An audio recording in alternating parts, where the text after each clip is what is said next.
Hello, I'm a Mac. And I'm a PC. Well, I can't believe 2007's over. PC was a great year, though, huh, buddy? Not really. What do you mean? I came out with Vista. That didn't work very well. Some people are downgrading to XP. Meanwhile, you come out with your new operating system, Leopard, a new iMac, lots of new iPods. Oh, the iPhone. I almost forgot the iPhone. Right. It was a terrible year. But next year, looking forward to the future, 2008 is going to be the year of the PC. That's a great attitude, PC. What do you got planned? What are you going to do? I'm just going to copy everything you did in 2007. Hello, and welcome to the Cultcast, the best 30-plus minute Apple conversation you're going to hear all week long. I'm your host, Erfan Elijah. Hello. Joining me today, he's written a few Apple books. Sometimes he wears a powdered white wig when he's in the bathtub. Mr. Leander Caney. Leander, welcome. Hey, not just in the bathtub. Well, off and out throughout San Francisco. If you see one, odds are you've spotted him. He's also on a horse. That makes him hard to miss. Also joining us, he has a thick, rich carpet of chest hair. Women love it. Buster Shiny. Buster. Hey, how's it going? Man, two very accurate introductions today. You guys that have listened for a long time, you know, normally I like to make fun, I make some jokes, but today I was like, I'm just going to tell it how it is. That was the result. Happy New Year to everyone. Can you guys believe we're already in 2015? Oh, wow. I mean, my gosh, it seems like it's still in the future, but it's now. It's right this very moment, 2015. Yeah. We have a great show planned for you guys today. Hopefully you guys are recovering from, I don't know, a night of celebrity or festivities, I should say. Maybe with a celebrity. That would be fun. Before we hop into all the fun, I do want to say a few things. A, thanks to Lynda for supporting this episode. Lynda.com, Lynda.com. Learn to run your business better, become a better Photoshop expert. Learn how to create music on your iOS devices. Learn how to be a better marketer. Learn how to run a business. Leander, you can learn how to run a blog, I'm sure. Oh, really? Yeah, you might want to take that course. Check that out, yeah. Lynda has over 4,500 video courses for you to choose from, and you can watch them anywhere on your Mac, on your iOS device, all available to you 24/7 to help you learn some stuff, improve your life, improve yourself. You can start off with a 10-day free trial over at lynda.com/cultcast. It's lynda.com/cultcast. And stay tuned to the end of Cultcast proper. We're going to be doing a Cultcast second hour directly after this episode. You can just leave it playing. And I'm going to be talking with David Hobby. David Hobby is a photographer, and we're going to be chatting about travel photography, how to do good travel photography, what kind of gear you should bring with you, the kind of apps he uses to edit his photos, and also street photography, some tips on how to be a better street photographer, especially if you're taking pictures of people, which can be kind of tricky. And as some of you know, I'm a big fan of David Hobby. I learned a lot of what I know about lighting from him. So I learned how to light, how to use strobes, how to use flashes, how to bounce lights, how to direct light.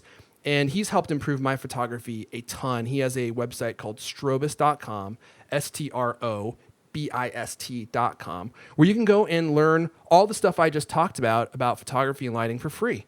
And he also does some really fantastic lynda.com courses that you can check out. And he's going to be giving us some tips and tricks. So stay tuned for a Cultcast second hour directly after this. And also next week, if you're going to be in Las Vegas, maybe you live there, some of you know it's CES, the Consumer Electronics Show next week. And Team Com, including Leander, Alex, Buster, and some other people, are going to be in Las Vegas. I unfortunately can't attend this year. So if you're going, you should definitely try to meet up with them and take a selfie with Leander, because Leander loves taking selfies with people. Yeah. Which I say sarcastically, but you actually kind of do, don't you, Leander? No. I hate him. He might bust his shirt off. He'll do something really creative. I avoid the mirror, let alone just taking pictures of myself. Well, they'll be taking pictures of you guys together, Leander. Okay. So you never actually have to see it. Well, I should get it like a Hair Force wig, right? He'll affix his white wig, and he'll judge you as you take a photo of both of you. But it's going to be fun. I mean, CES is all the best technology all in one place in Las Vegas. Is there anything that you guys are excited to see, Leander? Anything?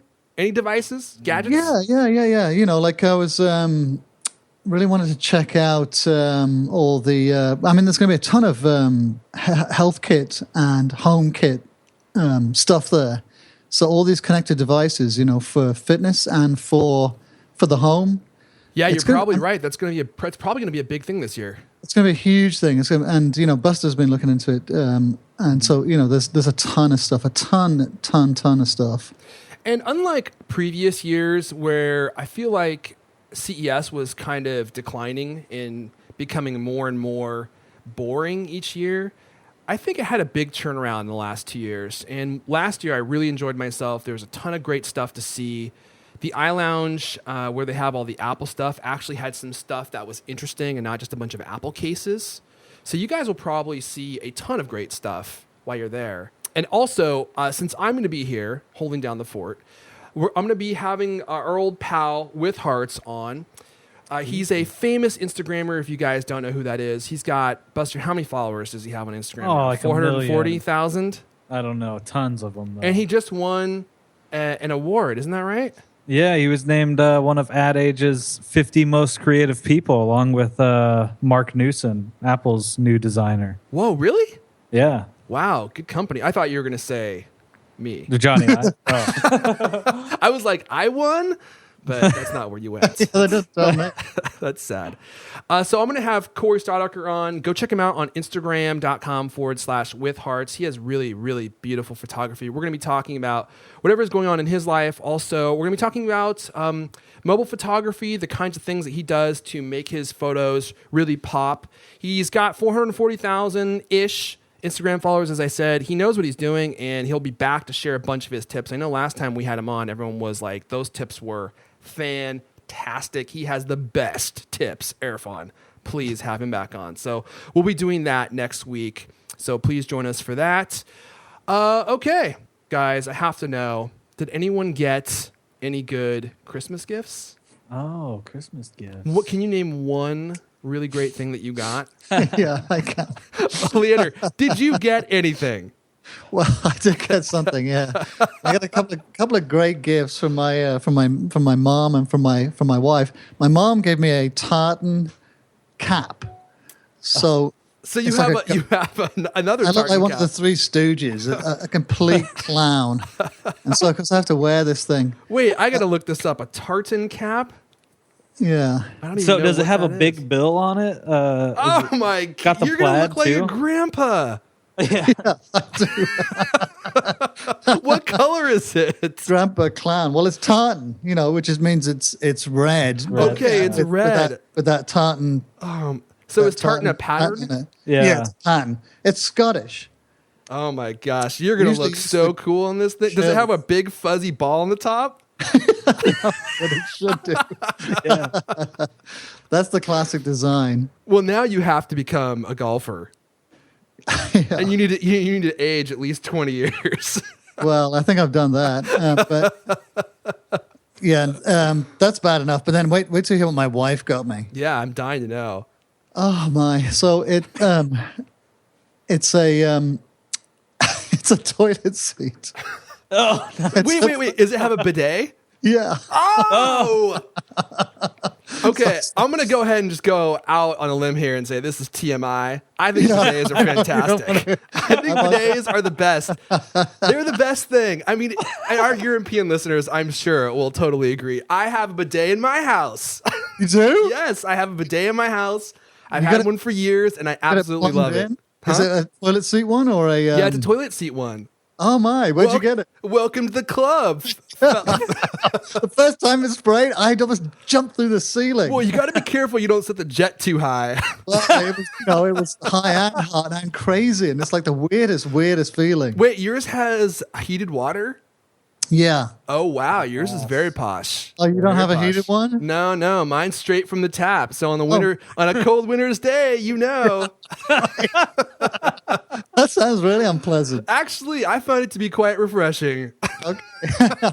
It's amazing how it's very functional. I mean, it works. I think they're amazing. And it's funny because whenever you tell people about bidets, especially American people, they're always like, ew, that's gross. And they make a face. But what is more hygienic? Yeah. Taking a wad of paper and rubbing it around your arse. Well, actually, let me use another analogy. You take your new truck, off-roading. You come back, it's covered in mud. Do you A, grab a bunch of paper towels and wipe the mud off, or B, shoot it with a hose? Hose it down, right? You got to hose it down. Yep. There you go. That's the perfect analogy. That sounds like you've practiced that one. Did you Well, use that one? I have had to use that analogy before because whenever I tell people I have a bidet, especially in this country, I always get looks. It's frowned upon. People don't understand. They're much better than the standard way of the status quo cleanup. Efforts. Yeah. Well, I told my French friend about it, William, and Does he call you Lacan? No. Okay. Well, it was. I thought maybe he did. So sorry. Go. he was like, "What?" He was the most horrified of all. Really? The weird thing is, because he grew up poorer in France, so bidets was something that rich people had. I thought it was common throughout France, but I've only stayed in hotels. Yeah, I would have thought they were common throughout France too. No, but apparently I guess, not. Only rich people and middle I class guess people. the French have are them. just very unhygienic. We just lost about 100 listeners. That's okay, fellow Frenchmen. Americans are the same way. It's frowned upon, but once you get used to it, Leander, there's no going back. No, precisely. I look forward to having a good sit down. Just It's funny, remember, what's that? I made some films of the kids too, sitting on it and getting a Oh squirt. my god, It's You pretty filmed funny. your kids. that's weird. Well, their faces. I mean, they're nothing, below the belt. Oh boy. And Oh, Tracy okay. was so shocked she got off and it started spraying water everywhere. She got off before she turned it off? Yeah. Oh my gosh. So there's like a stream of water going like 2 feet in the air. Right, yeah. Oh my gosh. That's hilarious. So you thought we were going to make fun of you. You had no idea. I had no idea you were a fellow bidet. Bidet enthusiast? Yeah. I'm trying to think of a good word that we can use. I don't know anyone else who's got them. And my brother lives in Japan for a long time. And he said he used to love the ones in Japan. He used They're to go very to the popular in Japan. Like they're everywhere there. They're everywhere. Yeah, everyone's got one. And then in the department stores, they have ones which will blow dry too. So it's a really nice experience. Wow. He would just sit there with a blow dryer on. Wow. That is very fancy. Yeah. I don't know if I want a jet stream of air around that area. I don't know. Just remember, keep the stream pressure low, Leander. Oh, low. Okay. That's a pro tip. And learn to shimmy. Low Yeah. flow and shimmy, and you're going to be. I figured that one out already. So, what motivated this purchase? I just have to know. Did you want one of these, or was Tracy No, just trying to she's like- communicate something? A week before Christmas, she's gone. She's asked me what I bought, and of course I bought all this, these gadgets and all this tech stuff. She's berating me because she's like, "Oh, you're typical. You just buy stuff that you want and you give it to other people." And then Christmas morning, oh, thanks, dear. Yeah, I'd always wanted one of these. How did you know? It turns out that she'd been at her friend's house. She's got one. And she liked it so much at her friend's house that she did what she accused me of, which is i.e. getting one for herself, then getting me to plumb it in on Christmas morning. It couldn't have worked any better. And you had to connect it to the hot water and everything? No, you just connect it to the cold water, but it's got a built-in heater, so it has to be plugged in. Wow, so yours really is fancy. Yeah, I guess. I mean, it heats up too, so that's pretty nice. The lid gets all nice and warm for you? Yeah. Wow. Yep, Well, yep. Buster, there's no way you're going to beat that, but you might as well Dude, tell us what you no. got. I got a book. That was cool. No, yeah? Oh, man, I've always wanted to try one of those. It can be used to clean your rectum as well. I guess in emergencies. That's true. Especially if it's one of Leander's books. I got a stack here right in the bathroom, in fact. They're like, oh, Leander, you must really love to read. Why do you have so many of your books in the bathroom? Oh. Oh, that was What? Yeah. So Look at the printer. Put it on some nice cheap paper. you should print it on some really lovely, like, soft tissue paper. Right. Actually, you've given me an idea for my next book. That's actually not a bad idea. You could do like a kid's book or something where the stories can be torn off and used to Yeah. cleanse yourself. As you read it, right? Yeah. So, Buster, anything else? Not really. I mean, I didn't have any bad gifts. I did get tickets to see the Spurs play the Suns here in Phoenix, so Oh I'm yeah, pretty are you a excited big about basketball that. guy? Yeah, I do love basketball, so I was would not pretty have guessed that. surprised. Actually, you do play basketball a lot, so maybe Yeah. that kind of makes sense. What was the Bookbuster? Oh, it's you know that big Ken Burns documentary on the Roosevelts? It Uh-huh. was the book version of that on the Roosevelts. Oh, cool. Just like a huge coffee table book. Did you see the Ken Burns? I still haven't made it through the documentary. I figured I'd make it through the book first. I've never made it through any of his documentaries, even though I like the ideas. Yeah, I do, but I kind of find it like his voice is like Yeah. too soothing and quieting. Like So he always falls just asleep. not entertaining enough. Yeah, I would rather. It's more entertaining to read it, I think. Well, easy to stay awake. Yeah, Yeah. they're very soporific. Well, I got exactly what I wanted for Christmas. I feel like us tech guys are hard to shop for because, you know, Leander, if you want something, you just go get it. Yeah, and yeah. it's tough to buy us stuff because we either buy what we want already or our tastes are so esoteric that no one actually knows how to buy us what we want. Like, I swear every year I end up getting a hard drive. Well, who's going to buy me a hard drive? No one even knows what a hard drive is, let alone, you know, which one to get. There's so many different kinds. So I asked for something I knew I would like, and that is an assortment of salted meats. I love beef jerky. Have you guys ever had Bavarian Landjägers? No. Oh my gosh, they're so good. So Landjägers are a German kind of dehydrated sausage, and they're really salty. And we have this Bavarian market here at Pike Place Market in Seattle, which people are probably familiar with because it's been in movies and stuff. And they make these really wonderful, spicy Bavarian Landjägers. So they're salty, they're spicy. It's kind of like beef jerky in a sausage form. It's like my two favorite things, sausages and beef jerky combined into one. So that's literally what everyone got me. I just kept opening up salted meat product after salted meat product, and I was thrilled to have so many things that I could actually eat and enjoy. Because, you know, normally I just get like a tube of, you know, men's underpants that are very form-fitting and very revealing. Right. I'm done with that. I don't need any more pairs of those. So this year I actually got some stuff that I've eaten most of it already. Well, that's funny you should mention because I was almost going to get my brother a subscription to some kind of meat club where They they have a send you meat of the different. month club? Yeah, and they send you that kind of stuff, you know, in a surprise, you know, in the mail. That sounds like a fantastic gift. Yeah, but you know, I was always kind of a little bit like it's like, you know, I used to work in when you work in restaurants, you always learn that you should never eat like dish of the day because dish of the day is when the chef's got some stinky fish that he needs to get rid of sharp quick. So he makes it a quote unquote special, Right. You know, and they you know they pedal that and they shift it real quick before it goes off. So that's what I always thought these like, you know, things like that meat of the month club is going to be like. It's like okay, you know, that palette of lamb shanks back there, you know, we better get that out pretty What's this quick. green stuff on here? Oh, just Just pull scrape that that off off. and put it in the box. Let's ship it out. Right. I don't know how things work in the UK, Leander, but I used to work at a lot of restaurants and we weren't serving rotten food as the specials. Oh, this is in the States. This is here? Yeah. So man. look at this crazy, this really badly run sushi restaurant, and that was what they used to do there all the time. The fish. People have to like clench their butt cheeks and run out suddenly.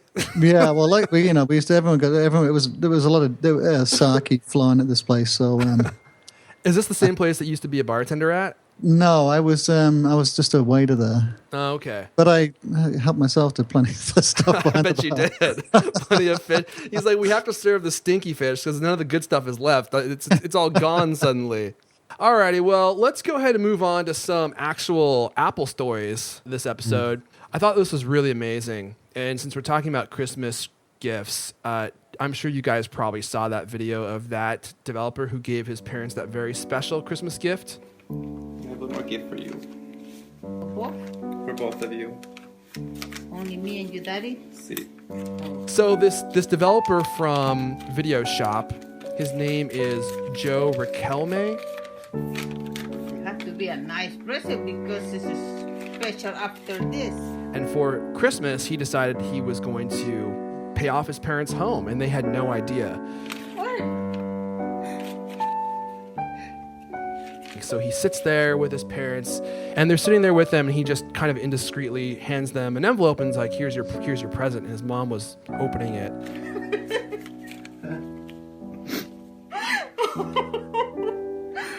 And when she opens it, she can't speak, and she gets very emotional, and she starts hugging him, and then his dad's like, looking at them like, what's going on? And he takes it, and then they're all just sitting there crying. Leander, it was beautiful, wasn't it? I'm looking at it now. Yeah, Teared yeah, up, yeah. didn't you? I can't. I don't know if I can. I can't watch this. It's too. It was heart-wrenching. Yeah. So apparently Joe just went and paid off his parents' mortgage in full, and then got the the documents that you get whenever that happens, and just gave them that for Christmas. And I thought that was amazing. He's their son, so obviously kids do nice things for their parents all the time, but this is obviously really special. How often does someone's house get paid off unexpectedly? And maybe his parents had a lot of years left on their mortgage and were planning on paying this thing off, forever. And if they had just moved here from another country, they probably struggled. I mean, my mom wasn't from this country, and she moved here, and it was a struggle for her to make it in this country. And to have a gift like that given to you, I thought was really pretty nice. Yeah. Yeah, Buster, you didn't see the video? No, I just watched it. Oh, okay. I don't know. I haven't even heard of this app, Video Shop. Yeah, me neither. But apparently it's selling pretty Doing well. good, yeah. yeah, right. He's just a recent graduate too from UC Davis, University of California, Davis, 2006. So he's only been out of college like a few years. What? And he's got enough money to pay off his parents' mortgage? Yeah. Well, good on him. Oh my gosh. We're in the wrong business. I gotta make an app, and then we can just coast. Yeah, I wonder what it's like, because I'd never heard of this one, and I mean, I thought that that there was a genre of stories, right? Like hitting the jackpot, the app store jackpot. Yeah, I mean, I haven't heard of those stories for a long time. I haven't either, but they're obviously still happening. Yeah, and everyone's complaining about how hard it is to get smaller apps to be seen, to get any traction.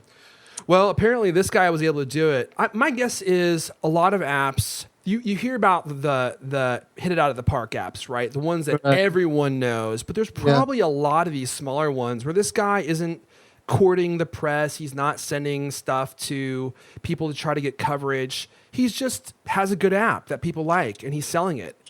And it's probably really easy to make $300,000 if you have a great app, as opposed to the bigger app companies. No, I don't know. The story these days is that because making a good app is only half the problem.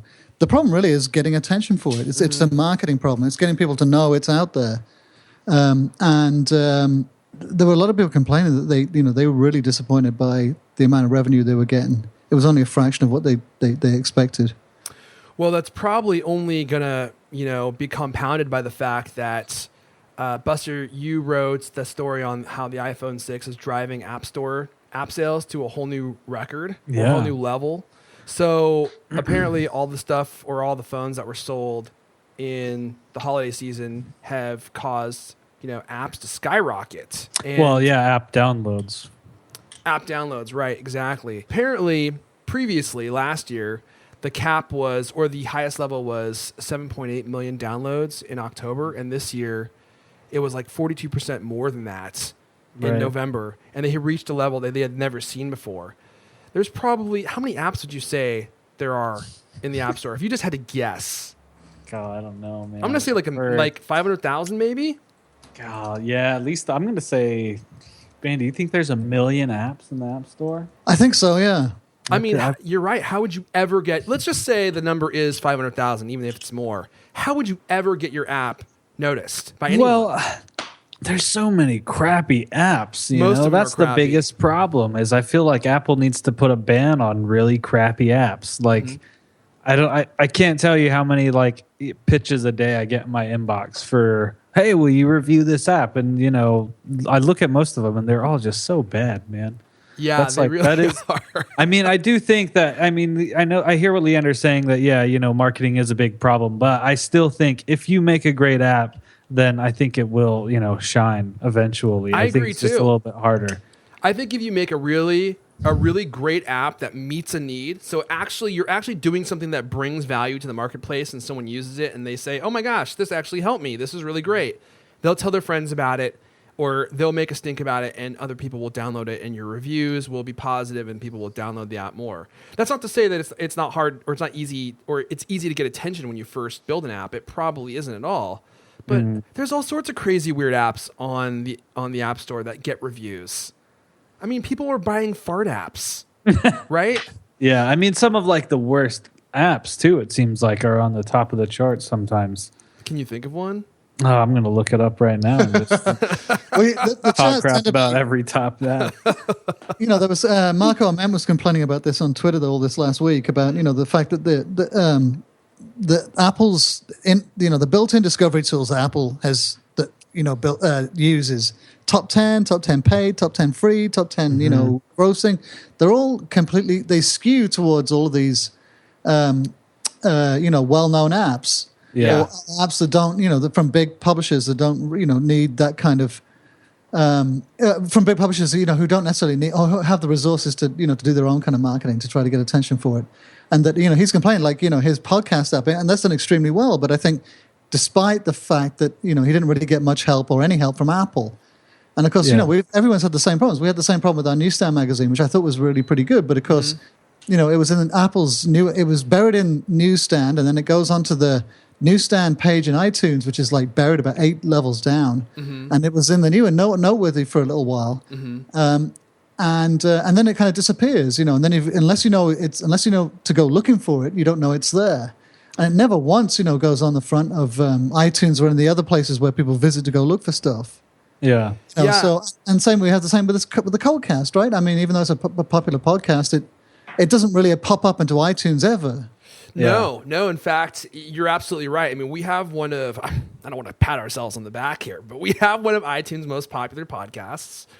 And you really don't see it show up anywhere on iTunes unless you're searching in like the top technology podcasts, in which case you might find it there. But as far as discovery goes, you're right. I kind of feel like iTunes, they focus on things that already have a big audience. Right. And they bring more attention to things that are already popular as opposed to, here's something that you may not know about.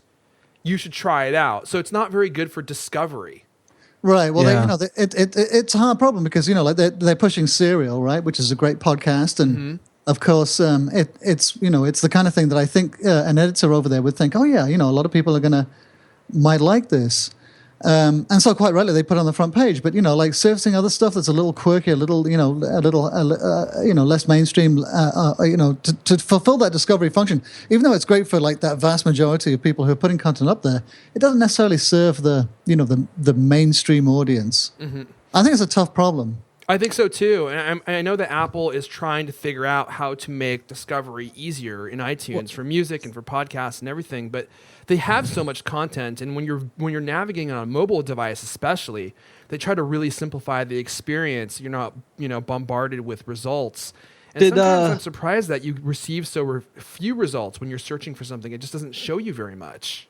Well, the search is completely broken. I mean, it doesn't work at all. You can actually be searching for... I tried it myself. I mean, a couple of times it's horrible. I've been searching for Cultcast, and it just doesn't even come up. Yeah. Really? Nope. They might be blocking us. And I couldn't find our magazine either. That doesn't come up either. Huh. Well, I'm going to send Tim Cook an email about that. Because he's a big fan of the show. You guys know he loves Cultcast. And he's like, your impression... You probably don't even have to bother. We just hear this. Tim, can you please just... Yeah, I'm not even going to send him an email. Tim, please just do something about it. You got it, y'all. Buster, what were you going to say? Well, I think, what you're talking about with discovery and everything, it's something that Apple definitely needs to address in 2015. Did either of you guys see Andy Baio's idea to kind of turn like the App Store into more of like a social network? No, but that would be fantastic. Right. I think it's a great idea because then you follow your friends and you see like what apps they're downloading, what apps they play with the most. That way you can like tap into like those indie apps, like you're saying, see what your friends are using and just have better ways to promote apps. That way developers could promote their apps as well. I don't know. I think the App Store is it's still crappy. Even though they've done tons of improvements over the year, they've never really fixed the Discover problem. Yeah, I like that idea. So, you download an app and it shows up like in Spotify. Like I can always see like the your weird trending music apps. that Leander's listening to. Yeah. and all the other people that I follow, so I can discover new music and stuff on there. I mean, it can work maybe similarly to that, but don't they already have a feature that's kind of like that? You know, like popular from your friends. They have like no, they don't, not for the App Store. They have like trending searches. That's the only like kind of like local type of like trending app search that they have right now. Yeah, they need to do something to fix it. And I do like the idea of crowdsourcing it or making it more like a social network, like Reddit is, you know, for the internet. Yeah, where to there's- feed like those gems to the top, you know? Exactly, right? The power of crowdsourcing. It's just like Wikipedia, just like Reddit. People go in there and somehow they percolate and they bubble up things that are actually good and rise to the top. Because I agree, Serial is great. And, you know, the Nerdist podcast is great. But these things are already so popular. Like, why? It's like giving a Grammy to Rihanna, which... Actually, I'm not going to rant about that. But she's already popular enough, right? Sometimes I feel like the Grammys give awards to people who are very popular just because they want to... Because you're popular, want to keep you popular. Well, not because they want to keep them popular necessarily, but because they want to keep themselves relevant. And so, like, the Grammys are always giving attention to things that are already, you know, mainstream. And sometimes iTunes feels like they do the same thing. Like, they just make things that are already popular, like, more popular so that they can sell more stuff or whatever. Yeah, kind of like Apple. Right. I think Apple kind of has their favorite developers and stuff like that, you know, that they boost up. Oh, definitely. I'm sure. And they probably have relationships with some of these people. I think that's probably a big part of it. Like some developers like Panic, when Panic releases something, they're going to get coverage. But, you know, I guess we do the same thing at Cult of Mac. Like there's certain developers, certain people that make products that we just know about, and they have a reputation for creating high quality stuff. So they get more attention than, you know, indie developers who send you an email, Buster, and they're like, have you heard about my new fart app? My This one's budgeting different. Yeah, Because it actually 20 shows the sounds this time. 25 farts, and we've built them in MIDI. And you They can actually all see them. sound lifelike. And there's an illustration of the butt cheeks vibrating. It's Oh, the cutting textures are beautiful. edge. You can choose the kind of butt cheeks, male, female, ethnicity. It's unlike any fart app you've ever seen. Actually, now that we're pitching this, I kind of think this might be an app that we need to build. Didn't make this one of Mark Gurman's apps? I thought he'd already done it. Yeah, we need to build a more realistic fart app with more realistic sounds, more realistic buttocks. It's going to be in iTunes in the next year. Well, tell you what. Do you guys want to just move on to this Disney story that we got on Forbes about Bob Iger, Leander? Yeah. So this was cool. If you guys didn't get a chance to read the story on Forbes, we'll make sure we put it in the show notes. So Bob Iger, CEO of Disney, and Forbes did a piece on Iger, and in the piece they talked about the relationship between Bob Iger and Steve Jobs, and I actually found the story to be fascinating. I know, Leander, you may have been less impressed, but I thought it was really amazing how they were friends and really influenced each other, and more than anything else, how Steve Jobs kind of indirectly affected the new Disney and helped to build out the new Disney in that he built this Pixar company. Disney was really struggling at the time to create good animated content. And then Pixar came into the story through the relationship between Steve Jobs and Bob Iger, and they released Toy Story, which of course was immensely popular. And now, you know, computer animated films are a huge part of Disney. And Disney, through that relationship, has also become somewhat of a technology company, surprisingly. And that was all on account of the relationship, or it seemed like, heavily influenced from the relationship between Bob Iger and Steve Jobs. So in a way, Steve Jobs helped bring this new Disney into being and are helping them have... I think Disney's having a renaissance right now. Right. They're doing a lot of amazing things with technology at their theme parks. They just bought Marvel. They just bought Movies, Star Wars, yeah. They bought ILM. ILM and Lucasfilm is what I'm trying to think of, and that included Industrial Light and Magic and all the Star Wars stuff. I mean, they are a juggernaut now. I think they're unstoppable. So I found Sorry, go ahead, Buster. 40 billion in revenue in 2014 or something. I mean, they're just as huge as Apple in many ways, you know. And very similar in a lot of ways, as far as Well, doesn't Apple make that every quarter? Well, whatevs. they made that today, Buster. Close. Wait, let me pause for a moment. Okay, they just made that. Leander, I'm droning on and on. What did you think of the piece? Well, it was interesting, yeah, for sure. I thought the most interesting, I didn't really get into the most interesting thing, which is that Bob Iger got his start as a TV weatherman. Yeah, that was interesting. I missed that part. He started like all the way from the bottom. Right. I'm like, how did the weatherman get to be the CEO of Disney? It kind of skipped from weatherman to he was COO, so Chief Operating Officer, when what's his face was there. Who was the evil guy right before? Eisner, right? Yeah. And then it kind of glossed over. You know, he lobbied hard for the job, and then he got made CEO. And it was like they wrapped it up in a sentence. Yeah. And I was like, that was kind of like the most interesting part. I wonder how he managed to do that. You know. Yeah, that's a story in and of itself. Yeah, you know, it was a lot. There was a lot about. There was, you know, I didn't know all that stuff about the technology and about all the different divisions, and you know, like of course, it's a story really like of this sort of corporate synergy, and that was what I think the part about Jobs discussed the most was, you know, that he found a very willing partner in Eisner was a lot more of a. I think Eisner was more like Jobs. He was more hardball. Yeah. And, you know, Eisner, I think, has an unfair reputation as being, you know, because he made a lot of enemies and he was kind of abrasive and he wasn't very charismatic. But, you know, he really, I think Disney was in a lot more trouble when he took over, you know, which is like in the sort of 70s and 80s.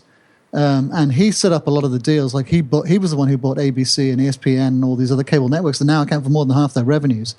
And that was what Iger opened up to Jobs, like in the early days of the iTunes Store. They became such good friends that, you know, over a couple of days, they managed to do a content deal that turned the iTunes Store from being music only into being music and video and you know, then later on software. So it became this all-in-one multimedia store.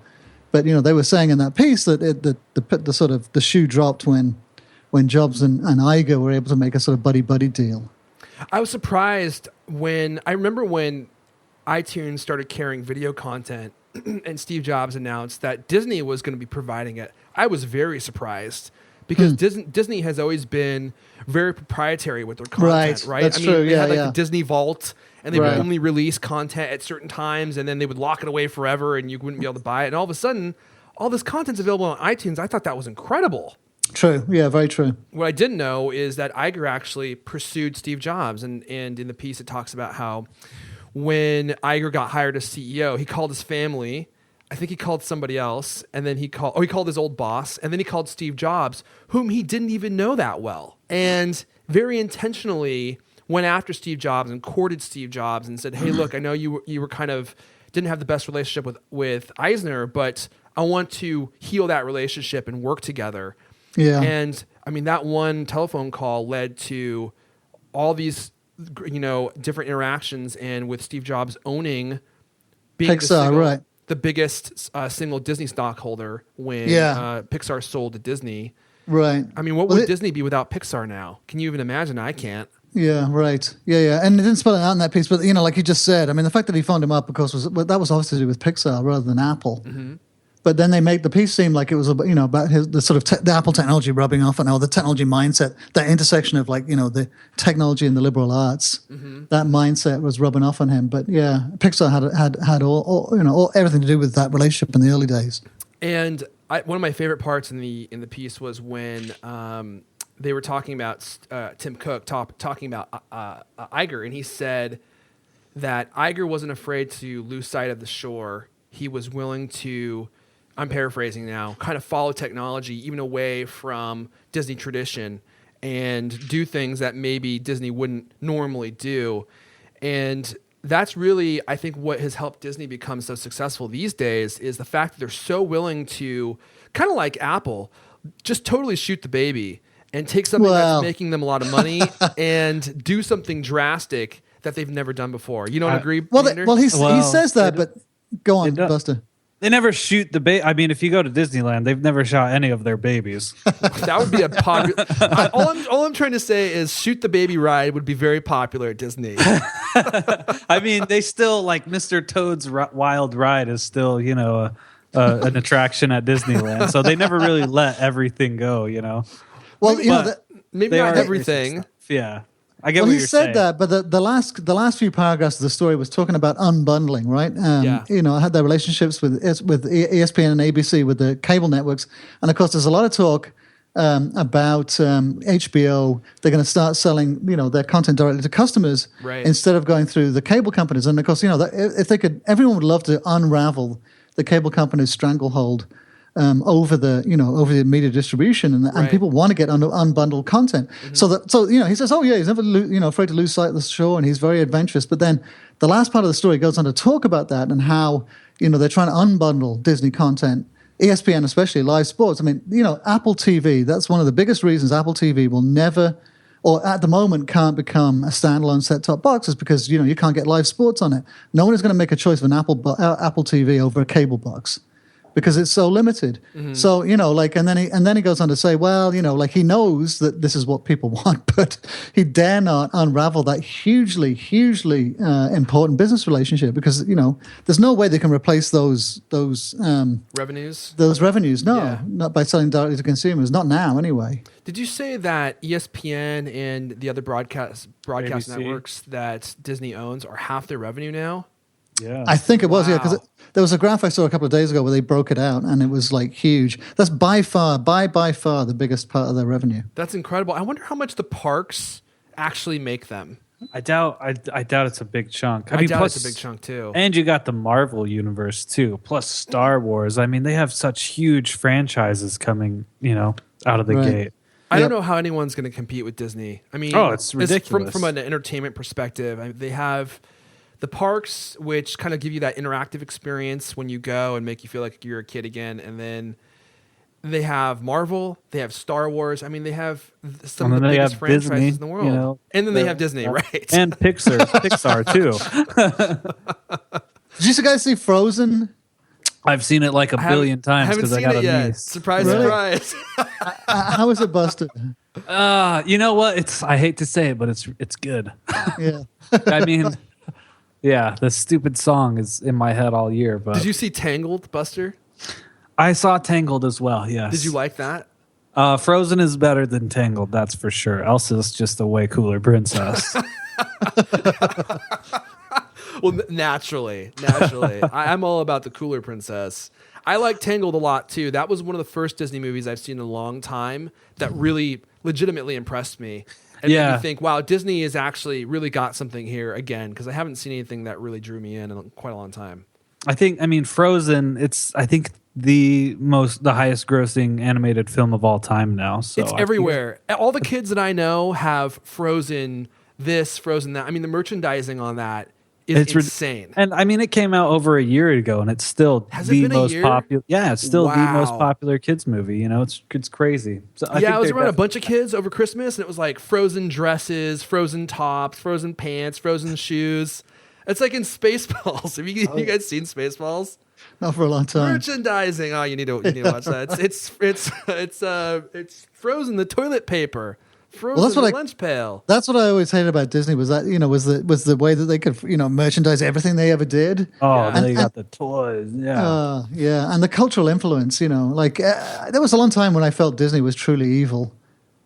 Oh yeah, it's still just because they make money selling products to That kids. Grinch. Well, it's safe corporate culture, and it's the very epitome of it, isn't it? I mean, like a lot of the art I like is anti-corporate. Yeah. Mm-hmm. And I know that they do a good job, and some Disney stuff is absolutely fantastic. But like when you get into the whole Disney package, the merchandising, the putting it on sugary cereals, all that kind of stuff. In a way, it's a little bit, it can be a little bit. It skirts with evil. So you're saying you don't like Mickey Mouse? Well, I don't know. I don't like what you're saying one bit. Right. Early Mickey, Mickey is not the worst, I guess. But you know what I'm saying? It's like that. I think they've become better than they used to be. I get what you're saying, though. They're also a massive machine. Yeah. A massive Yeah, machine I that's mean, selling stuff to your kids. You visit Right. Disneyland or Disney World, and I just can't help but like loathing them in some ways because you see like people coming out there with spending like $500 on Disney shirts and then the food and all kinds of crazy stuff. It's Especially amazing. now that they are. So we were headed this way. They're incorporating Apple Pay. So Oh, yeah. Disneyland, I think Disneyland and Disney World, didn't they say by I think it was the end of this year. So I maybe thought it was by Christmas Eve they were going to have it in the parks. Yeah, I think the 24th. I think that's what I heard as well. So now, can you imagine it's gonna be as easy as just tapping your thumb and paying for stuff. You're already high on that feeling of being at Disneyland. Do you guys get that feeling? Do you know what I'm talking about of being at Disneyland? Or is it just Oh yeah. Leander probably doesn't get it No. because he didn't grow up in this country. When I die and go to hell, it's going to be Disneyland. You're gonna be on the It's a Small World ride. Well, just Over waiting in and line in the over. baking sun with a bunch of screaming children, and then someone sicks up on your leg or something. It's like, and then they spill your coffee and into your sandals, the Coke into your sandals. Your feet are all sticky. It's like I hate that place. Then of course I would always lose Olin, so he would be disappeared for like 3 or 4 hours, and I'd be like out of my mind with worry, just trying to find a child, and all the others are screaming. Yeah, no, it's awful. I hate that place. In fact, I refuse to go anymore. Kind of grinchy, I know. Not very, family oriented, but I refuse I bet to you if you step went with your foot adult in- children, it might be more fun. I don't know. There's You not, guys could go like I on Matterhorn prefer together. not a lot of adult. It doesn't really cater to adult pleasures. Not the kind of adult pleasures not many Leander bars. likes. Yeah. He's more into those emails we got for CES where it's like, hey, want to escape CES for a day? We have just the thing. Was it like love the that Bunny email. Ranch or something? Yeah, that was. I couldn't believe that existed. That was. Yeah, Leander, did you know that you were Plyald when you RSVP'd? No, I forward it to whoops. everyone just for giggles. Alrighty, guys. Well, I think we should go ahead and wrap it up there. All right. Okay, Feels on a odd. high note, yeah. Feels odd, doesn't it? We've only gone 700 minutes, so I feel like we should continue. But that's all the Cultcast we have for you guys this week. But make sure you stay tuned for Cultcast second hour. That's going to be airing in just a moment. All you have to do is just do nothing. Just sit there. It's coming up. My conversation with David Hobby and all the great travel photography tips, so on and so forth. And if you're going to be in Vegas, make sure you follow Cultimac on Twitter and on Instagram. I'm sure you guys will be posting all sorts of products and stuff. Yeah, Buster? Oh yeah. Carpets of CES series, is that coming back? I think CES Candies is coming back. Oh, I think my favorite one was the sayings, like CES sign like mottos. Oh, yeah. Those were Just great. the ridiculous corporate models. We bring life to tomorrow. All right, well, that's all the Cultcast we have for you guys this week. If you want to follow Buster on Twitter, he is BST3R. I'm at Airfon. Leander's L. Caney, and of course at Cult of Mac. This has been the Cultcast, the best 30-minute Apple conversation you're going to hear all week long. New episodes of the Cultcast come out every Thursday night. I want to thank everyone for listening, and stay tuned for Cultcast second hour in just a moment. And we'll see you guys next time. We said Happy New Year, right? Hey, Happy New Year, people. Woo! Happy New Year.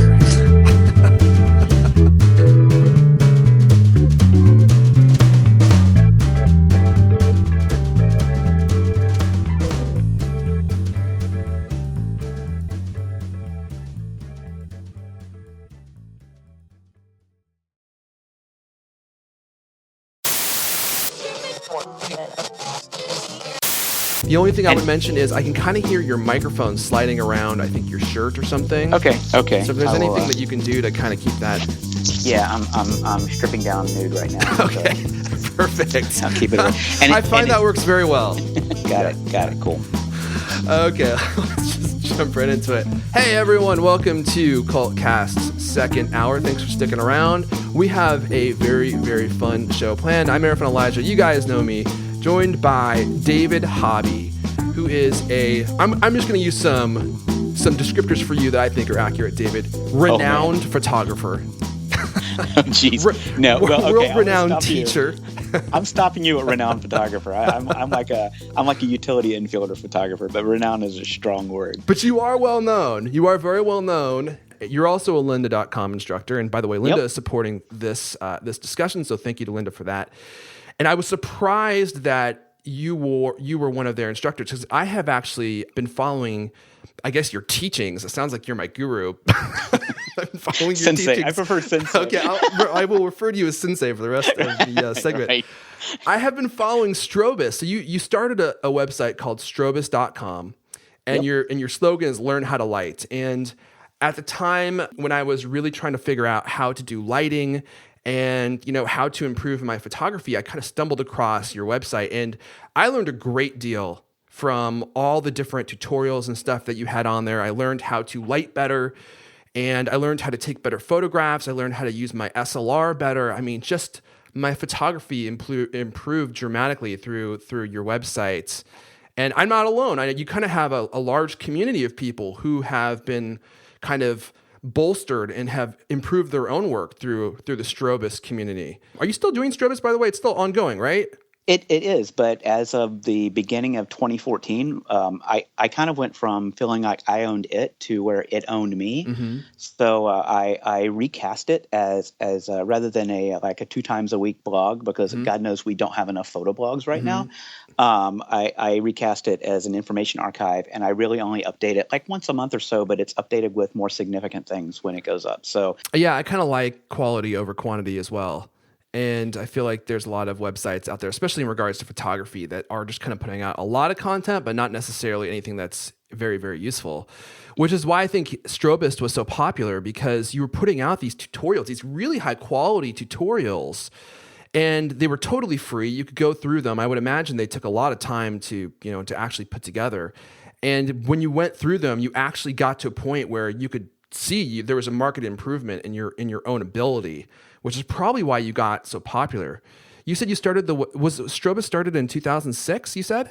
It was, and it's sort of like a payback for the people who helped me when I was younger, and not a lot of people were doing this in 2006. And I just, like, from day one, I wrote it to myself. Like, I was like 41, 42 at the time. I wrote it to myself as a 20-year-old. That's like, I wanted the site that I would have wanted to read as a 20-year-old. Yeah, and as a man who was in his 20s at that time, I got a lot of use out of it. I mean, it really kind of took me to the next level.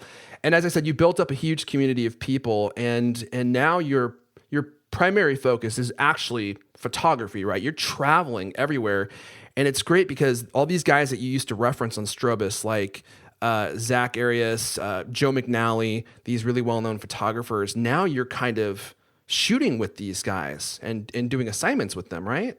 Yeah, I mean, we've actually become a pretty tight circle of friends. There were a group of us, Photo Plus, every year. And actually, interesting story, I was sitting in my old house before we moved, and I'm working at the Sun and doing the blog and not having any time with my family, and the phone rings, and I pick it up, and it's like, hi, my name is Joe McNally. And, inside my brain, I'll stop right there, because he'd been a long time idol of mine. He goes, and I'm a photographer in New York City. And I'm thinking, like, yeah, you think? And I read your site, and I'm like, oh shit, I'm never going to be able to write anything again ever. But no, he's a good guy, as it turns out. He's really nice.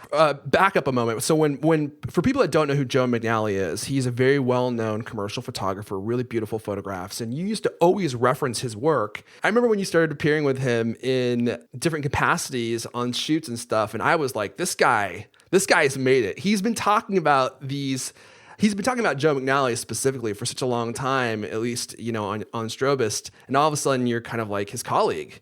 That must have been incredible for you.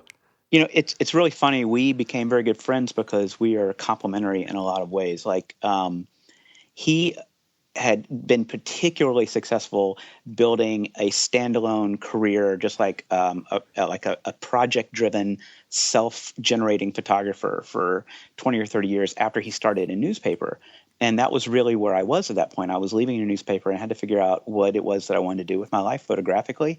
And he was a fantastic mentor for that. And I think I was able to help him in some ways as far as digital business ecosystems and such, like building around a publication. So we would just like get in these long discussions and throw stuff back and forth. And he's been an amazing influence on me. And to the extent that I've ever been able to help him, it's just like I really don't feel like I could ever do enough to pay him back. It'd be like one of my longtime heroes is Bono. It'd be like if he called me and asked me to sing backup. Right. You should be writing about him every week. It might just happen. You might get a phone call. Yeah, I think I'm gonna give that strategy some serious consideration. I would be a backup singer for you too, no problem. Let's talk about photography. So I wanted to have you on, and Linda was gracious enough to connect us, and I wanted to talk about photography. You do a lynda.com course all about travel photography. And I think one of the things that you and I kind of have in common is, besides photography, that is, I love photography. I've grown up, taking pictures and all sorts of different kinds of cameras, but DSLRs specifically. But I also love the travel.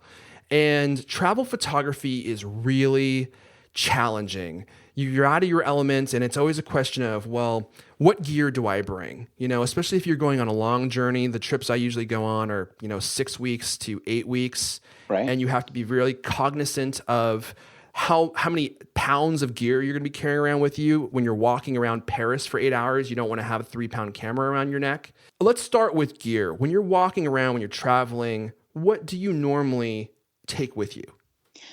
And that's funny. That was the absolute genesis of the idea for the traveling photographer. Was it was a trip to Cuba that I took with a dozen or so people in 2013, and these weren't just a dozen typical people. These were a dozen of the smartest people that I know. They're from Square and Google and like all, it was sort of like a quiet email kind of, hey, we're getting a band together kind of a thing, we're going to Cuba. And it was legit. It was through Santa Fe Workshops, which does a totally above board state approved photographer's trip to Cuba. And it's fantastic. I highly recommend it. But these guys, it's like they showed up at the airport, and I felt like I was like in the middle of an infantry squad or something. I mean, I can visualize it right now.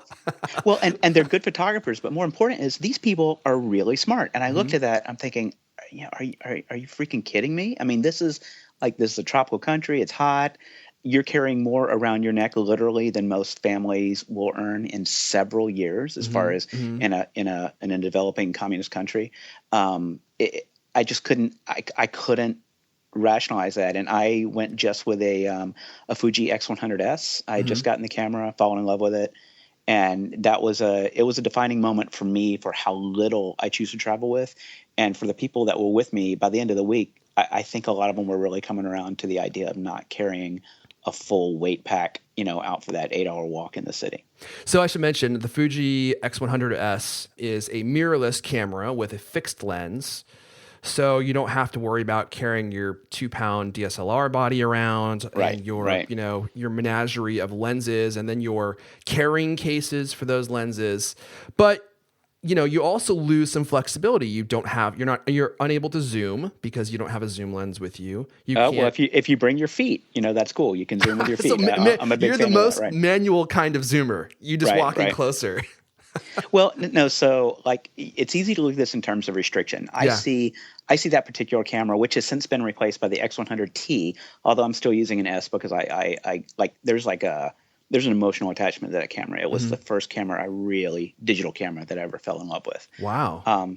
So it works in super low light. It doesn't have a mirror in it, so it's a mirrorless camera. So there's no shutter vibration. Like I can shoot handheld at a quarter second very easily, and it's really clean at ISO 800. It's an f2 lens that's sharp wide open. So that means I literally can see. If I can see into an environment, I can shoot in it, and I can do it without attracting attention, without looking like a mark for I can be in a really rough area, and the camera taped upright looks like something that was 30 years old and something you wouldn't even want to steal.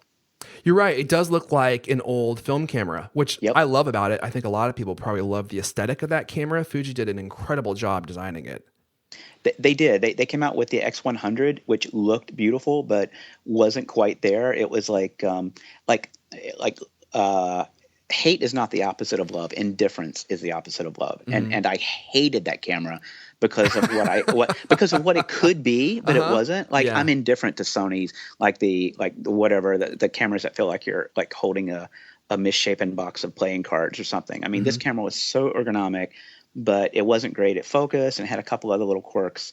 So I hated it because it was like being in absolute love with this woman, except for there were 2 or 3 things she did that just made you want to She sounded like Fran Drescher. Exactly. That laugh. Right. So when the X100S came out, they went from being 60% of where it could be to 95% of where it could be. And at that point, I was like, I'm ready to marry this camera. Let's go. Would you say the X100S changed the game? Because before that camera, I feel like there was really no great mirrorless option. If you wanted to take good photos when you traveled, when you were out on the street, you had to take your DSLR with you. And it seems like a lot of people feel that the Fuji offering is a good substitute and light enough and takes good enough pictures that you could kind of just leave your DSLR at home and just travel with that. Yeah, I think it happened in a couple of steps because I think the X100 changed the game in terms of portability, and Fuji's color has always been awesome because like people don't realize they've been doing film for 80 years, and they also do a lot of the scanning of like they were in the really heavily into the transition between film to digital. Like they've scanned millions of Kodachromes because they make the machines that do that for outsourcing. So when they build color algorithms, it's just like it's insane right out of the box. But so that happened pretty quickly in the X100, but it was like a two-step process. It needed to get the rough edges sanded down, and it's like you see them at conventions and stuff, just asking photographers, how can we make this camera better? Nikon's like, there you go, 36 megapixels. Fuji's like, what can we do to make our cameras better? And I've always respected that. Oh man, I love Nikon, but when they moved to the higher megapixel model, I bailed out. I was like, I don't need all these megapixels. This actually makes photographer more laborious for me. So I'm on the Canon bandwagon right now, just trying it out. But there's pros and cons to each. Who asked for 36 megapixels 2 years ago? Like I don't nobody. know. I was really surprised by that move because I was using a D100. I had an older camera. That's a big jump. Yeah. I was looking to make a big jump, and I was like, I don't have anywhere to go. This is too much of a jump for me, right? To go this direction. So you carry your Fuji X100S in your bag. What else do you have with you? So it depends on where I'm going. Yeah. If I have a pretty good idea of what I'm going to shoot, and if it's mostly just shooting on the street, the X100S is fine for me. I'm good to go. So I'll carry that and a MacBook Pro, a 13-inch MacBook Pro. Not the Air. I like having the optical with me in case I need it. And the backup for both of those two items is pretty sparse. The backup's going to be my iPhone because it can back up it can be my net contact in case something happens to my laptop or it's stolen, or in a pinch, it can, especially now with the iPhone 6 out, it's a decent backup camera, and it's 32 millimeters with in terms of an equivalent view for a 35 camera, which is really close to the Fuji, which is a 35 millimeter equivalent view. So you back up your photos to your iPhone. How many gigabytes is your iPhone? Oh, no. I mean in terms of having a backup camera. Oh, gotcha. So you're not backing your data up to it. Exactly. So my first thought when I'm traveling is taking as little as possible, unless I know I'm going to be shooting from a building top and I need some long length or something. I will carry Fuji interchangeable lens cameras sometimes. But I think of carrying as little as possible, but not having a single point of failure anywhere. So you actually consider the iPhone 6 camera to be a worthy backup camera? It's not ideal, but my wife and I, we did our annual Christmas book this year, and there were a lot of pictures from the iPhone in it, and they look fine. It is that, oh crap, my camera just went down or my camera got stolen. At least I can still take pictures. Camera. Right. I have to say the iPhone 6 Plus camera is the best mobile camera I've ever used. They're ridiculous. Yeah, I think it's incredible. Fantastic. I mean, the quality, the dynamic range that I see in those images is so incredible that it kind of makes me wonder because I've been considering, we actually just talked about the Fuji X100T on a recent show, and I was kind of thinking to myself, do I even need to buy one of these? Is it that much better than the iPhone 6 Plus? Because the 6 Plus is amazing in my opinion. Do you think there's a marked improvement in quality from an image perspective from a mirrorless camera like the X100T and the iPhone 6 Plus? I'm going to say yes for a few reasons. Okay. Number one, low light is going to be a big difference. Number two, and especially with respect to Fuji, the color palette and the control over the color palette is fantastic. There's a quality jump, and for me, I really like shooting when the light is mixing, like shooting through mix and twilight and dusk. And just when the light gets the absolute most gorgeous, that's when the iPhone starts falling apart. So when you feel like when the light gets good, the iPhone starts failing. Yeah, is that because it's just too dim quantity. Outside? Totally. Yeah, it's like my favorite picture that I've shot, travel picture in the last couple of years, was shot in Havana actually, and literally the light was dropping. It was gorgeous, and everything was getting pushed. Like I was wide open. I was shooting in a quarter of a second. My ISO was just going up and up and up as that light went away quantitatively, but qualitatively it was just freaking gorgeous. And the last thing I want is a camera that limits me when the light is at its most beautiful. Right. It would be like the most frustrating thing. That's a very good point. Well, let me ask you this. Do you feel like there's a big difference in quality between a mirrorless camera like the X100T and, a Canon 5D Mark III? So I think in a lot of ways it's not an apples to apples comparison. Mm-hmm. For instance, like the 5D Mark III pixels are going to be bigger because they're spread over a larger chip, and you're going to get the ability to throw the background more at a given focal length than you would with an APS-C sized mirrorless chip. When you say throw the background more, you mean blur it out, right? Like out of focus, right? Yeah, sorry. Okay. No, that's fine. But on the other hand, Fuji's color kills Canon's color and kills Nikon's color. It's That's not hard even to close. Believe.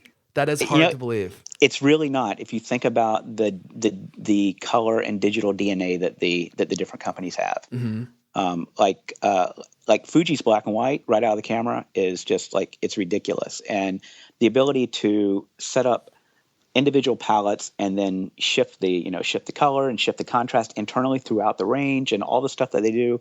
Like, I don't even shoot RAW with Fuji anymore. I tried it and I literally could not create better files than the camera was cranking out in camera. So I think I shoot JPEG, but I think of myself as shooting a RAW and processing it literally when I'm pushing the button, because these things capture, I think, 12 and a half stops of range with every image. Mm-hmm. Wow.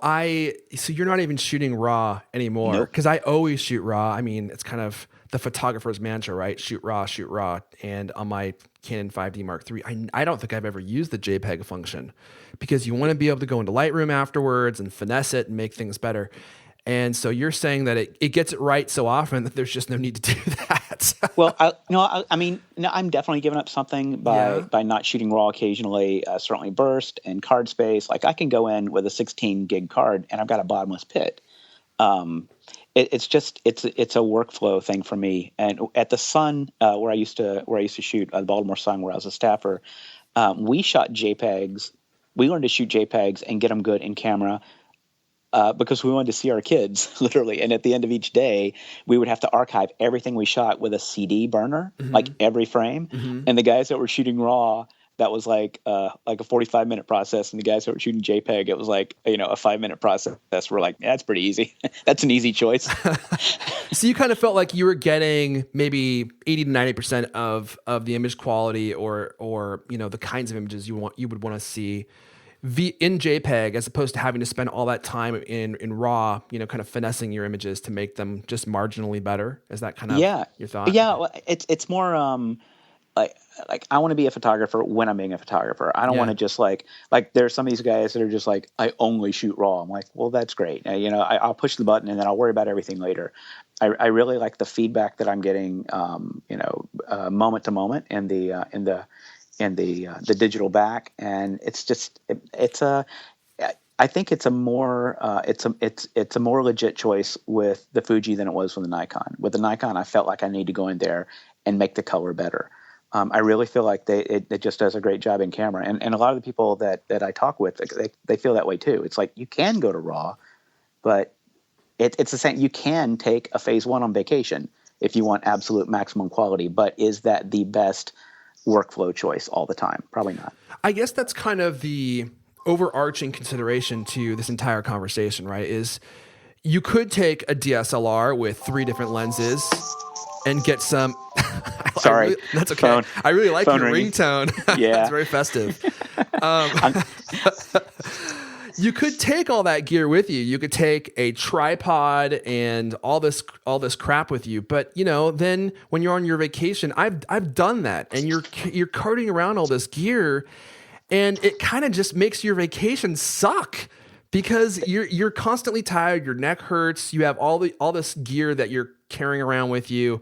It makes you a target for theft, and you kind of want to enjoy yourself when you're on your vacation. That is exactly, and for the traveling photographer thing, we did a 4-hour section on fundamentals, and so much of it comes down to that. It's and I'll even go further with that. If you are not paid to be taking travel photos, like if I'm not on assignment for the Sun or whatever, I shouldn't be lugging all that stuff around. It's like if I've got 2 cameras and zooms and a waist pack with 2 other lenses and a flash, and a light stand and a tripod, I'm not on vacation anymore. I'm infantry, and it goes beyond just gear too. It's not just that I don't want to be taking a lot of gear. It's also that when I'm traveling, especially with my family, I want to spend most of that time just traveling and enjoying the experience and being in the moment and having fantastic family time. And occasionally I want to step outside of that at Mixlight and do something really cool that maybe I planned or just wonder or what. So it's the experience first and it's the memories first. If someone is not paying you to take travel pictures, you're an idiot. If you're just like, man, I just gotta get a good picture. I'm in Trafalgar Square. I've got every lens I own, and it's like, it's a losing game. It doesn't make sense if you look at a big picture. So you're on the streets in Rome, you're somewhere exotic in Cuba. How are you thinking about taking pictures, and do you have any photo tips that you could share with people to really take great travel pictures when they're just kind of walking around? Yeah, a couple actually. Number one would be to always have your camera with you, and that comes down to how light you're traveling. I tend to carry like a day pack, a backpack, and I've got a carabiner on the strap up around my shoulder, and I'll just clip the camera into the carabiner, the Fuji X100S, and I'll forget it's there. It's just like there's no weight, but it's distributed evenly over my shoulders. So I think the last day I was in London, I walked 22 and a half miles, which is like 53,000 steps on Fitbit. And I had my camera with me, and I just wouldn't have done that with a D3 and a 24-70. No, you're right. When I was traveling, there were some days where I just left my camera in my bag, at the hostel because I just couldn't bear to carry it anymore. No mas, right? Yeah. Right. So the other thing that I would say is to just you vacuum up a lot of pictures. Just I want to remember this, or this gave me an idea, or wow, that's a cool business. Would that work in my town? I just do things to jog my memory later.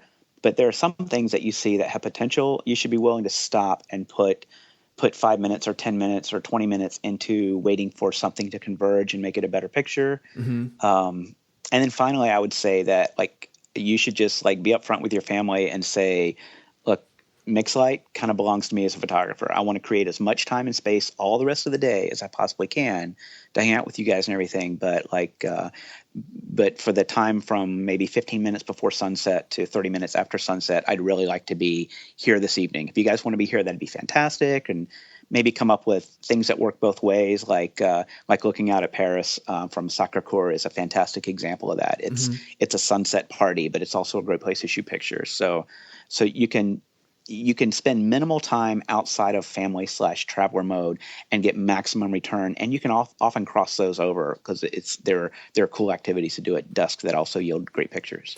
It's interesting. I think a lot of times when we talk about photography tips, people expect, here's the gear you need to use, here's how to take a good photograph, and here's how you frame the image, for example. But often what I hear from people is what you just said is you need to take the time to kind of let your creative juices flow, take a bunch of pictures, but make that time for that to happen because it's a process and you're going to spend a bunch of time, that you designate just taking pictures, and then you'll get some great ones. And it has nothing to do as much with gear and framing and all that kind of stuff. Right. If you ask me for travel photography tips, you're never going to hear f-stops and shutter speeds. It's mostly about being in the moment and being hyper observant and just being open to things hitting you in a city. And it's kind of weird and counterintuitive, but I think one of the best ways to become a better walking around photographer is to spend more time walking around not being a photographer, just observing, as opposed to just walking around with the camera up to your eye going, what about this? What about that? What about this? What about that? Maybe it works for other people. It absolutely doesn't work for me. So since you mentioned street photography, be observant and look for good opportunities to take photos. What about if you want to take a photo of someone who you don't know? That always is very highly awkward for me. How do you deal with that situation? Yeah, there are a lot of ways to do it. I can shoot really stealthily with that camera. Zach has taught me a fantastic trick. I can literally walk up to you and be making picture after picture of you from 3 or 4 feet away and you have no idea. and it's a wonderful trick, and you can only do it with a camera where you can shoot off of the back viewfinder, like you can obviously with the interchangeable the mirrorless cameras. But you shoot above somebody, like really obvious dumb tourist mode. When you go, oh, look at that view right above your head. And it's like taking pictures, and then you hold the camera down and you chimp right in front of your face, like you're looking at it, and you get like a furrowed brow.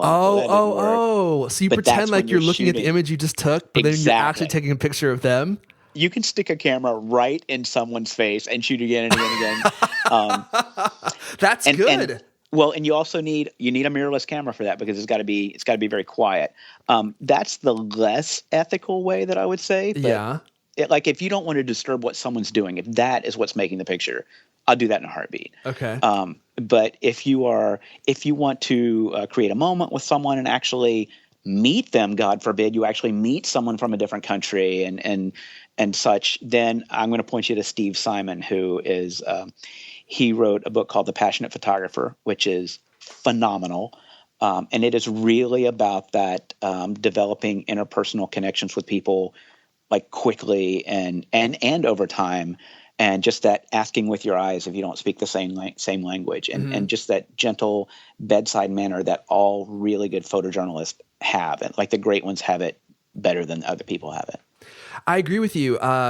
Being able to just deal with people and build a rapport with people is very, very, very important when you're taking pictures of people that you don't know, because you need to build that relationship quickly, and there needs to be a certain level of trust there where they're okay with you taking their picture. And a lot of times it's just like raising your eyebrows, like holding with, is this okay? And just for asking, it kind of puts you in the A stack a lot of times, because they see a lot of asshole tourists basically. And just like walking up and grabbing a picture, like really, there are some people that really don't get how important the interpersonal part of it is. I think they just don't. Those are the guys that get punched. Well, okay. Here's an extreme example. But this guy did get punched because it wasn't possible for him to get punched. But I'm lying in bed with my wife, who was an editor at the paper where I originally worked when I got out of college, and it's like 10 o'clock at night, and we had assigned this person to go shoot a funeral, like a funeral in the African American, like Nigerian community in our area, and the reporter was calling, crying, saying, "I can't work with this guy. He's got a 20 millimeter lens jammed into the coffin, shooting past the deceased's face to the people who were like clearly like mourning and stuff." And like probably not the best way. I mean, the guy's not going to punch you, but still, that like it doesn't get much worse than that, I don't think. Yeah, when you're just hanging out around the coffin and just being totally how would you want to be approached? Yes, right. Yeah, that's what it comes down to. Like, it's an opportunity to meet someone. Best tip I have for that: if you want to meet people on the road, you'll see them like holding up their tablet, shooting a picture of everybody else in their group. Just walk up to them, say, do you want a picture of all four of you, or like if there's five, just 5 fingers, and they'll look at you and they'll think, can I outrun this person if he steals my iPad? And for me, the answer is generally yes, and they'll go, oh yeah, sure, thanks, and it's like you make a nice picture, and it's a great way to start a conversation. That's a very good tip as well. Just start a conversation with somebody. Yep. And then, kind of build a rapport with them. And then if it seems right, get your picture with them. Be careful about handing your camera to strangers, by the way. Yeah. Can you outrun them? That's the only thing that you need to, it's like, I'm not going to hand this to a guy who runs the 440, right? Cause I'm never going to, like, if he decides to go, then that one's on me. Do you have any favorites iPhone editing applications, things that you use to edit your photographs when you take, iPhone photographs? I got to say, I think the new one built into iOS is actually really good. And it's like a raw converter, basically. I like, what is it? Snapseed. Yeah, that's good. I find myself not going outside of the iOS app nearly as much as I used to lately, because the quality of what it does is so good. And it just gives me control of all the knobs in a really intuitive, powerful way, I think. So you're editing your photos within the Photos app. Yeah, and not to bang the Fuji drum, but they are really good with their smartphone integration now. Like I can just tap a couple of buttons and have my full resolution pictures literally coming into the iOS app, and and adjusting in there, or they have this little paperback book size thing that is basically a Polaroid camera with a Wi-Fi card in it. So I can sync between my camera, and it's battery operated. I can pull it out of my backpack and literally make a hard print for somebody. Like I can tone it on the iPhone and output a hard print, and that's all done in just a couple of minutes. I think I've seen that printer. That's really super handy. It's like you wouldn't do this in Paris, but like if you were going to a developing country where it's unusual for people to see like a camera like way out in the hinterlands or something, there are just things that you can do that really quickly connect you.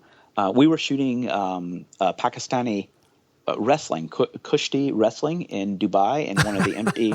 It was like in this sandy pit, and these guys show up. It sounds every Friday wonderful. at 5 I o'clock. wish I had seen something like that. Yeah. Well, but we brought an Instax camera with us, and it went from like, should we trust you? Like, I mean, they were cool, but we were definitely like not in the group. Yeah. To like, you were just like the hit of the party all of a sudden. It's like everybody wanted to hang out, and like you start pulling out like Polaroids and handing them out, and they're like 65 cents a picture. It's no big deal. It's the best icebreaker, I think, pound for pound. That would be really fun, just to kind of travel and go to different countries, take photos of incredible, events. Like, what kind of wrestling did you say it was? It was Kushti wrestling. Kushti wrestling. Kushti, guys wrestling in the dirt, and basically they're slamming. It's over really fast, and you wouldn't want to be out there. Like if you wrestled in high school, it's not the kind of thing where you're gonna join the band because they kick your butt. Did you take off the old shirt, hop in the ring for a couple rounds? Well, yeah, I don't want to embarrass anybody, like specifically me. I have done that, not in wrestling, but I was in Costa Rica in 1997, and I had no money, and I was traveling around kind of in the rural areas, and we're in this place called La Fortuna de San Carlos, I think, and they had a rodeo there, and if you volunteered to be a rodeo clown, you didn't have to pay to get into the rodeo, and I thought, well, that seems like a good idea, so I did that. How did that go for you? Did it end with you waking in the hospital a week later? I just I had a Nikon FM2 and Tri-X in it, and I handed my camera to this nice Canadian couple that I was pretty sure I could outrun, and I said, if you see me and the bull in the frame, just start shooting and don't stop shooting until you run out of film. Here's my wife's address. Send the pictures to her if I don't make it out. Totally, and like the bull would come out, and it was typically a drunk amateur rider. So he would be on the bull for about a quarter of a second, and then he would be in the air. And then it was your job to distract the now very angry bull that was looking to finish him off. Yeah, right. So you were like the rodeo clown? Yeah. There were like 3 or 4 of us in the ring. It was me and a couple of guys from Costa Rica. Wow. And they're all machismo, and they're running up and slapping the bull on the ass and running to the other side. And all. Yeah. And I'm like, I'm staying as very close to the wall that I can climb as I possibly can. And they said, no, closer. And I kept getting closer and closer. And they got me about like closer to the bull than I was to the wall. And this guy grabbed me from behind like really hard, and scared the living daylights out of me. And then I realized that like that's the joke they play on every like visiting gringo rodeo clown. It's like everybody in the crowd was in on it. And so at that point I was a little less stressed. Plus you get free beer if you're going to be a volunteer rodeo clown. Oh, so. Well, I mean, what could go wrong with free beer and an angry bull? It's and a total lack of experience. Yes, it's a self-contained ecosystem at that point. Well, let me ask you this. Favorite project that you've shot, maybe? I know you've traveled around a ton, shot with lots of different photographers. What's been one of your favorite projects that you've worked on? I was lucky enough this year, I think, to do more travel photography than I've ever done. But my favorite project far and away is what I've been working on for the last 5 years now with the Howard County Arts Council, where every year they pick 10 young performing artists that show a lot of promise, and they have this sort of American Idol night where it's the best night out in Howard County every year because these people are so good and so dedicated and so young and so broke, and it's by applause. It's 10 acts and by applause, and the winner wins like $5,000 or something. That's incredible. I love that. It's awesome, and the tickets are like $100, and all these restaurants come out, and food is provided, and it's like they raise like $50,000 for the art, in that night. But what I've been doing is each one of these finalists, these 10 finalists, I give them a photo shoot every year, and it's a way for me to work with young creative people who are not like the typical white guys in ties, corporate guys, and to do for something that's really not a lot of trouble for me, to leverage them quickly and visually so their website or their promotional pictures can look like the successful person that they have a good chance of becoming in the next few years. That's wonderful. I was recently talking on our show about this show on HBO called Young Arts Masterclass, and they do exactly what you just talked about. They pair, it's a documentary series. They pair young broke artists, but young artists, young photographers who are really, really talented, they have a big future ahead of them if they could just get someone to mentor them, and they pair them with the absolute best of the best, like the Joshua Bells of the violin world, and really famous painters. And then they film the entire process. They usually end up mentoring them for a week, and then they do a project together, and it's magic. And by the end of it, you can see how much the artists have grown. I mean, mainly emotionally and just from a professional perspective, having someone of a much higher caliber just kind of take them under their wing. And I just love that. I mean, that whole idea of mentoring, someone like yourself who has so much experience, you could share so much with someone who just has a lot of potential, but just doesn't really have anyone who could work with them to kind of help them, get better at what they do. I just think that's incredible. And then the fact that they get a cash prize. It's cool. If you're like, Howard County is a really good place to be a starving artist, for instance, or a recent immigrant. And we pretty much have our stuff together around here as far as the way that we handle a lot of things that are a little out on the edges like that. Mm-hmm.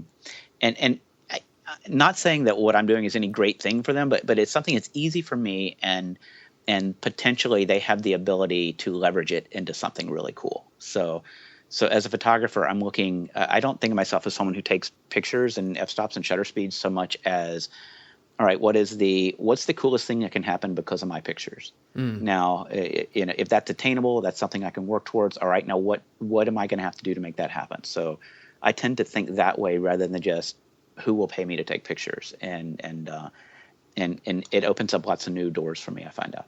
Yeah, I think following your passion is really the way to go, and doing things to help others obviously is always good for not just for them, but it's also good for you. Like it feels good to help other people, and I think in a way, I mean, if you believe in karma, it helps spur your own career and passion in a way. So I think that's great. Well, David, I don't want to take much more of your time. You're an incredibly important man. And I know. Yeah, right. Yeah. You told me before we started you had 5 minutes max. Yeah. I'm sorry, Mr. Cruz. I'm almost done. He's playing me in the movie, obviously. So let me just finish with this. If people wanted to follow your work, where could they find you online?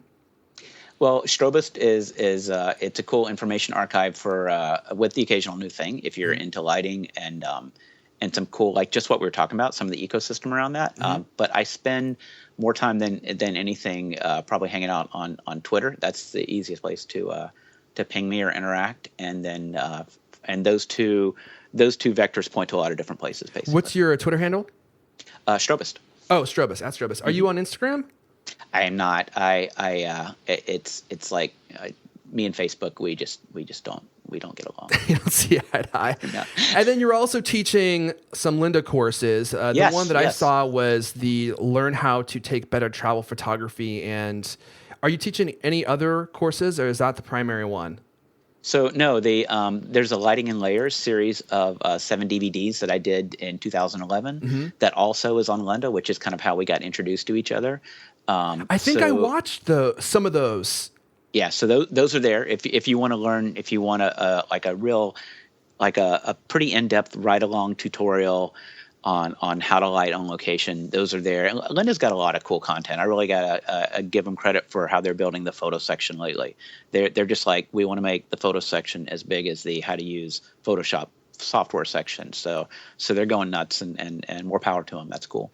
Yeah, I really like it too. And I mean, just the fact that they found out who you were and decided to ask you to come teach, I think says a lot, because you were kind of like this underground guy, I thought. I mean, you were like doing it, and as you were doing it, as you were figuring stuff out, you were teaching others what you were learning, and which is kind of how you built this really huge community, because you were giving away all this incredibly valuable, information on how to get better at photography. And at least when I was trying to learn, there wasn't a whole lot of good information out there. So it was really cool that Linda latched on to you. So if you guys are interested in checking out, if you're interested in learning how to light better, which I highly recommend, I mean, it's not just, you're not going to just apply these skills to, some kind of professional lighting situation. The things that I've learned about lighting, I use when I take pictures of everybody.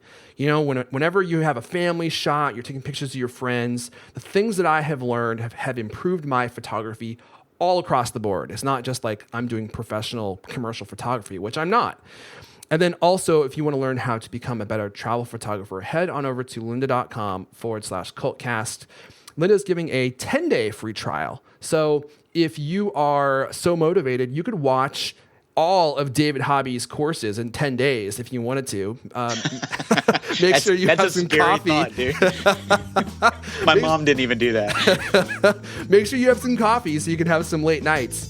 But you could do the entire thing. We'll link up all of David's courses on lynda.com/cultcast. That's lynda.com/cultcast. I want to thank Linda for supporting this episode. David, it's been a pleasure to talk with you. Likewise. Thanks, man. I really enjoy being here. Thank you very much. And thanks for making the time. This has been CultCast's second hour. Hopefully you guys enjoyed this segment. Hopefully you learned a thing or two.